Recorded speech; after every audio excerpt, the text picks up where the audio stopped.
I'm here with Dmitry, the CEO of Evenbet Gaming. So which markets are now actively growing or emerging in the online poker vertical? Yeah, so it really depends on specific markets and specific geography. Let's start with Asia.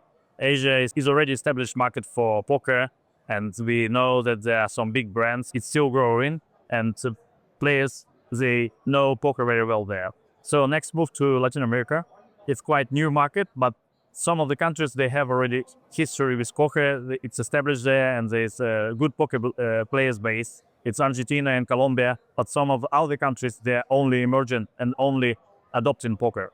And then Africa, it's untouched territory, very new market. Only South Africa, we can say, is like very active in poker, but the rest of Africa is like only trying first steps in this vertical. And finally, US, it might sound funny, but yeah, US is emerging market for poker because of, not because of this game is not known in this country, but because of regulation. And regulation is only open in this country, but we can anticipate a bright future on this market. And how can operators boost their revenues in the mature market when poker player databases aren't actively growing? I think successful operators, and it's based on our customers' experience, instead of relying on poker as an acquisition tool, they use poker as a retention tool.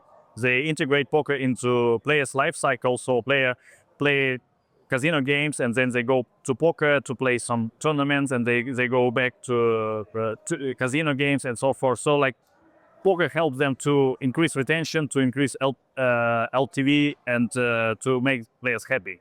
And sweepstakes, social poker, Web3, which business model do you feel is most sustainable and why? Seeing convergent trends between real money gaming and social money gaming, we can anticipate that for the next 5 years, the most successful trend will be further expansion in social playing, when operators will use combined monetization models between real money and social money gaming. And you've touched on trends already. Which do you think will be the most significant when it comes to vertical development over the next 5 years and beyond? The most significant trend would be like further market differentiation between top market performers and the rest of the market. So like the gap between leaders and the rest of the market will be growing. Dmitry, thank you so much for your time. It's been a pleasure talking Thank to you. you. Thank you.